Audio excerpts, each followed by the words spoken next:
Just putting a bit of a video together for modifications that I've made to my 2014 Prado for camping and four-wheel driving and just getting out and about. So we'll start with the exterior. So first thing that I put on was the ARB bull bar. This one here is the non-winch variety. Yeah, at the time I decided to go for a non-winch variety, no particular reason. Probably should have gone for the winch variety, but I'll probably modify it later and put a winch in it. I do have a winch, hand winch, which I'll show you later. So spotlights, first thing you need to add to a full drive is spotlights, and they're just light force, I think 170s halogen, nothing special. They were just a good price at the shop, so I decided to get those. Probably had a light bar at some other point. Waited for the KO2 all-terrains to come out.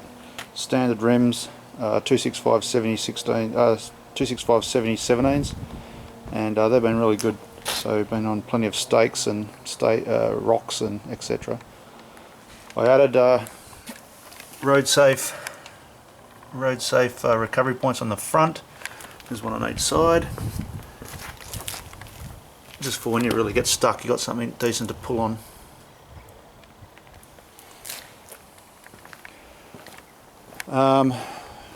Took off the spare wheel cover on the back and just left that off. Took off the inside piece as well. Just like the look of that better. Another recovery point for getting pulled out backwards. Factory tow bars, what the car come with. Moving to the suspension, Dobinson 2-inch lift, which actually made it come up about 75mm from where it was, so probably 2-inch from factory. Makes a fair bit of difference. Dobinson's on the back as well, and there's a little inflator, and on the back we have airbags. They are the best thing ever, especially if you're like me and you don't like the tow trailers. You stick everything on the car and you can just pump it back up to height. Works a treat. Added to the bull bar is a Uhf antenna. I'll show you the UHF inside, and a fitting for a sand flag, which I made. It's a DIY.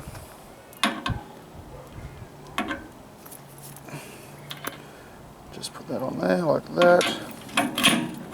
Clicks on. Can't come off. It's made out of a tent, fiberglass tent pole. It's about 3 meters high.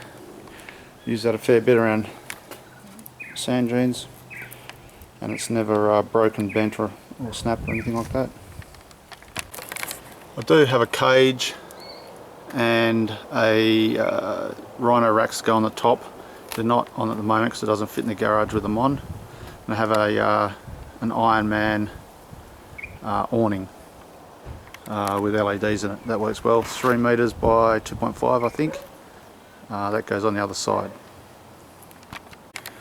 Moving to the engine bay, I've put on a catch can. This is the Prevent 200 genuine. Works well. Doesn't catch that much oil because it's a pretty new car, but stops it getting into the EGR system. And I removed the pipe from what's normally there and I put it straight down into there, and that's just purely for cosmetic reasons and less chances for things to go wrong. Have a second battery, and all the wires are conduited. There's a conduit there that goes across to the other side. Some other wires are up under there, conduited. Put on a second fuel system, a second fuel filter. That is a 30 micron and goes before the factory 5 micron. Some people put a 2 micron on. I opted for that. Under the fuse box here, that little fuse you can see sticking up, that's got a diode in it, homemade diode booster, boosts the voltage, charge voltage up to where it should be, so it'll charge the second battery properly. put fly wire in front of the radiator to stop the radiator getting bugs and mud and things like that in it. And that's probably about it for the engine bay. Moving to the interior, I just got seat covers off eBay. I'll probably get some denim or wetsuit type ones at some point. Full drive mud flaps. Over in the driver's side I have fire extinguisher. I was full driving and saw a full drive go up in flames, so I put the fire extinguisher in. And I'll have a little voltage readout there just to keep an eye on the alternator voltage. Here I have a Uniden UHF that is plugged into there. There's a wire. The head unit is down under there, hidden away. And it has a speaker and a microphone, so it looks like a factory install as much as possible. I have a whole bunch of cigarette lighter outputs there for USB charging, etc. Little ball there's the phone mount for the phone. I've put LEDs in all the interior lights, and I'll put a picture up to show you the difference between the factory lights and the LED lights. They're much brighter.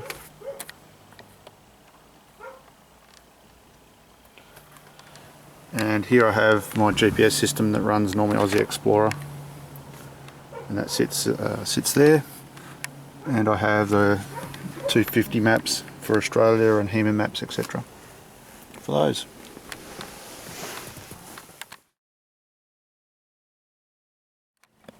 I also have a cord that runs up to here that powers the GoPro. Moving to the back, I've got a cargo net style barrier because I still like to use the 7 seats, so that just provides some protection. On the back here I have a cellular antenna.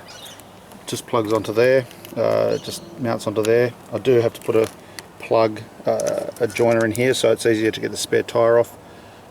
You can do it, it's just a bit of a pain, but it's a really good place to mount that. In the back here I have the necessities, a fridge, cargo barrier there, and these drawers from Bunnings, they're just storage drawers. What I've done is bolted them together and put little latches on, so you can see the latch there that stops them coming out. So if I undo that, I'll pull one out, and you can see in there they're just bolted together and bolted on the side, and then I just hold them down with a strap. And in here I have all sorts of things. I'll just get this one back in. In the bottom here, that's where my compressor lives.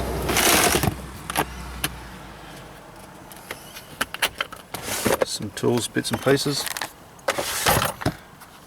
Over here is all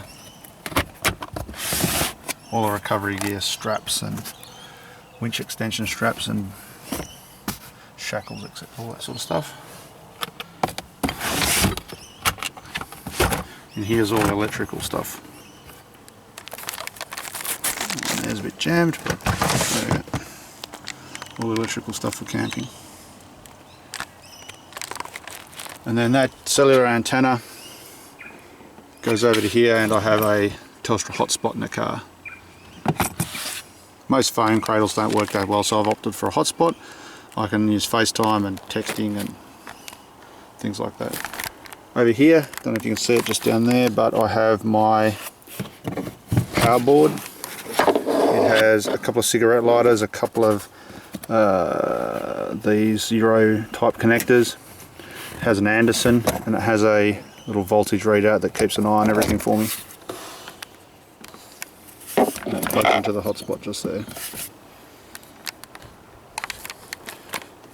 And I have an Anderson on the fridge, so over corrugations it doesn't vibrate out. And that cable basically makes its way down under that rubber, through the door, grommet, and out. It took a little bit of getting in, but it's not that hard. On the outside of the car I've got an Anderson at the back and an Anderson at the front, just tucked into the bull bar. This is for putting the solar panels on. or plugging a compressor into. I've got Anderson plug on the compressor.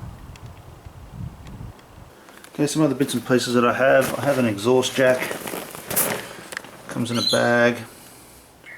I got it off Gumtree for a bargain, next to nothing. That's the hose, that'll lift the car clean off the ground. I do have a photo of that, I'll try and add that photo in. And my winch is one of these Telfor, I think you pronounce it, hand winches. With a cable, handle, and here's the winch itself. They give you a lot of options.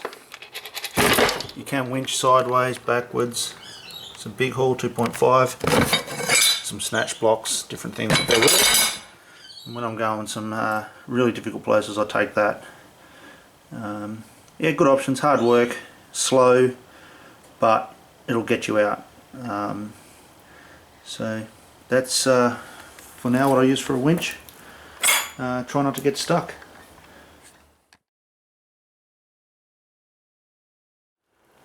And another thing I have, I nearly forgot about them, but max tracks. Set of max tracks. They are probably all you need when you're in sand, and a shovel, but they work really well. So that's pretty well a roundup of what I've done so far to the Prado for camping and fishing and general four-wheel driving.